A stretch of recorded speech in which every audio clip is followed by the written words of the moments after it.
बिस्मिल्लाहिर्रहमानिर्रहीम। Suhail Zubair takes फॉलोसॉफ्ट channel की जानब से आपको वेलकम करता हूं जी। CS601 data communication assignment 3 semester fall 2020।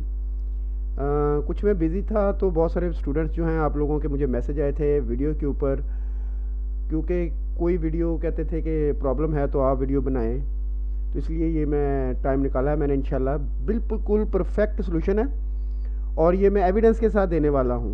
मतलब सर के हैंड आउट से, सर के नोट से, वहाँ से एविडेंस के साथ मैं तीनों क्वेश्चंस को एविडेंस से सॉल्व करूँगा। मैं 100% करेक्ट सोल्यूशन है जी, ये बिल्कुल तसल्ली रखें। और समझाऊँगा भी बाकायदा और फिर इसको सॉल्व भी करूँगा और एविडेंस भी दूँगा। इससे पहले अगर आपने मेरा चैनल सब्सक्राइब नहीं किया हुआ तो चैनल सब्सक्राइब कर लीजिएगा, वीडियो को लाइक और शेयर ज़रूर कीजिएगा। अच्छा जी, हमसे उन्होंने पहला क्वेश्चन ये पूछा था, सर कहते हैं कि Hamming distance is an error detection technique which is use to correct number of bits in data. You are required to find out the missing column value each row by proper calculation. If we want to correct 10 bits in a packet, we need to make the minimum Hamming distance 21 bits. ये मैंने sir के hand out से उठाया है। अगर हम if we want to correct 10 bits in a packet, we need to make the minimum Hamming distance 21 bits. वो कैसे? D में इक्वल होता है 2t + 1। ये है जी सर के हैंड आउट्स, ये देख लें जी आप।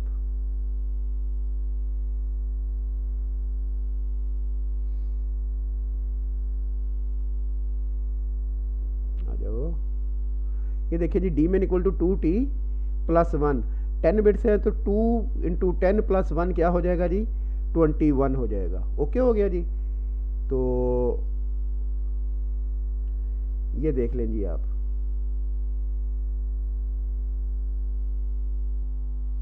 अच्छा, अब हमने क्या करना है, यहाँ पे क्वेश्चन को समझें। Number of bits to be corrected not detected. Problem यहाँ पे है, जो एरर है जिस वीडियो की मैं बात कर रहा हूँ जो अपलोडेड है, वहाँ पे ये चीज़ उनसे मिस हो गई है कि नॉट डिटेक्टेड। करेक्टेड के लिए आपको फार्मूला जो चाहिए वो चाहिए D में equal to minimum Hamming distance चाहिए 2t + 1। अब 16 है तो मैंने इसी को कैलकुलेट किया, 2 × 16 32 हो गया, +1 33, तो ये आंसर आएगा जी 33। अब मेरा ख्याल आप बात को समझ गए होंगे। अच्छा, उसके बाद है जी 9। क्या है जी? 9 हमें कहा हुआ है कि जो हैमिंग डिस्टेंस है, number of bits to be corrected कितनी की जा सकती है अगर हैमिंग डिस्टेंस 9 हो तो हमने 9 को इधर रख लिया, 2t + 1। 2t = 9 - 1, क्योंकि उधर प्लस था तो इधर आगे माइनस होगा ना, ये वाला इधर ही रहने दे, चले समझ ले इधर चला गया। 9 - 1 t = 8/24। ये कैलकुलेशन अगर कहीं पे गड़बड़ हो तो ठीक आप खुद करेंगे। अच्छा जी, 6 है तो 6 मैंने यहाँ पे रखूँ अगर, तो 12 + 1 13 हो जाएगा जी। सॉरी, ये कि मैंने कर दिया है, फार्मूला लगा दिया, बाकी आप कर लेंगे। 9 है तो 9 अगर मैं इधर रखूँ तो 2 और 9 18 + 1 19 आ जाएगा जी।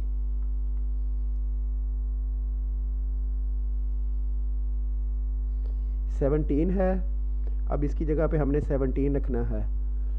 तो ये सिर्फ आपने टेबल फिल करना है, कैलकुलेशंस अगर आपने करनी हो तो it's all up to you. मैं 17 - 1 कर रहा हूँ तो इधर आ जाएगा 17 - 1 तो 16/2 आ गया। 16/2 तो 8 आ गया जी, 8। ये है जी इसका करेक्ट सॉल्यूशन। पहला क्वेश्चन हमारा हो गया सॉल्व और मैंने ये दिखा भी दिया आपको। अब है जी next question. Suppose an communication system और organization data rate of signal is 2 kilobits and it has the duration of noise signal 1/100 seconds. Calculate the number of affected bits by showing all the required step of the calculation. अच्छा, ये steps मैंने खुद से बना दिए हैं, ये इसका एविडेंस मैं आपको देता हूँ। स्टेप्स मैंने खुद से बना दिए हैं। डाटा रेट्स मैंने लिख दिया, 2 kbps का मतलब है 2000 bits per second. Duration of noise equal to है जी 100 1/100 पर सेकंड। अगर 1 सेकंड में 100 परसेंटेज समझ लें से, अगर 100 सेकंड में एक जाती बिट अफेक्टेड होती है तो 2000 सेकंड में कितनी होंगी 20। Number of impacted bits equal to 2000 ज़रब multiply by 1/100, so impacted affected bits are 20 bits. अब इसका एविडेंस देख लें जी आप। ये है जी सर के handout CS 101 handouts जो कि मैंने पढ़े थे, कोर्स रिवाइज हो गया ना, ये वो हैंड आउट्स हैं जो मैंने पढ़े थे। ये देख लें जी, ये आया हुआ है लेक्चर नंबर, दिखा के ला देता हूँ मैं आपको, 23 से, 23 लेक्चर से आया हुआ है, पुराने हैंड आउट से आया हुआ है, वो देख लें जी आप। For example, if we are sending a data at 1 kbps, so noise of 1/100 second can affect 10 bits. अब आप यहाँ से बात समझ गए हैं कि अगर 2 kbps होगा, अगर डाटा रेट 2 kbps होगा तो can be factor 10 bits. If we are sending data at 1 megabits per second, same noise can affect 1 mega, मतलब 1 मिलियन बिट्स पर सेकेंड होती हैं, 10 लाख बिट्स होगी तो 10,000 बिट्स अफेक्ट होंगी। तो यहाँ से आप लोगों ने ये चीज़ भी देख ली, इसका भी मैंने आपको एविडेंस दे दिया। ये था जी इसका evidence 20 bits. Next question, third question sir ने जो हमें दिया था, अब MAC address is 3 types, unicast, multicast and broadcast. You are required to identify and write down 3 types of given MAC address below. अब सिर्फ एक चीज़ का आपने ध्यान रखना, उसको मैं हाईलाइट करूंगा, बल्कि उसका मैं कलर सिर्फ आपने ये डिजिट देखना है कि इवन है या ऑड है। जस्ट आपने ये डिजिट देखना है इवन है या ऑड है, जस्ट डिजिट। अब अगर डिजिट देखें, अगर ये हुआ ऑड तो होगा यूनिकास्ट, अगर ये हुआ इवन ये वाला डिजिट तो ये होगा मल्टीकास्ट, अगर तमाम FF हुए तो ये होगा ब्रॉडकास्ट। अब सी इवन है, 9 10 को A कहते हैं, 11 को B कहते हैं, 12 को C कहते हैं हेक्साडेसिमल में, तो ये हेक्साडेसिमल में C 12 है, 12 मतलब इवन है, तो इसलिए ये मल्टीकास्ट है। FFF है ब्रॉडकास्ट है। उसके बाद ये 3 है तो ये आप समझ गए हैं ऑड है तो ये यूनिकास्ट है, ये 4 है इवन है तो ये मल्टीकास्ट है। आए अब इसका मैं आपको एविडेंस दूं। यहां पे देखें जी,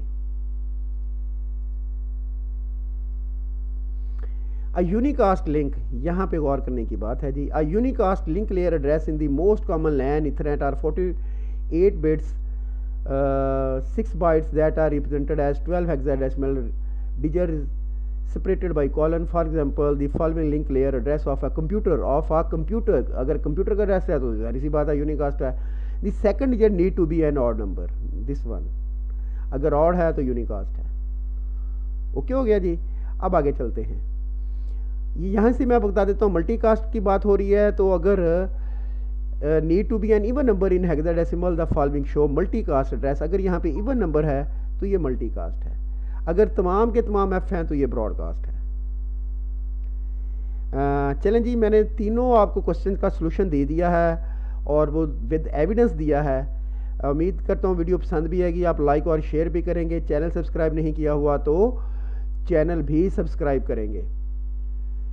और मज़ीद वीडियो मैं अब इंशाल्लाह फ्री हो गया हूँ, मज़ीद वीडियो अब मैं फौरी अपलोड कर रहा हूँ। CS 101 की, 504 की, 614 की, जो भी रह रही हैं 64 की, मैं ट्राई कर रहा हूँ कि इंशाल्लाह मैं फ्री हो रहा हूँ, परफेक्ट फ्री नहीं हुआ, फ्री हो रहा हूँ।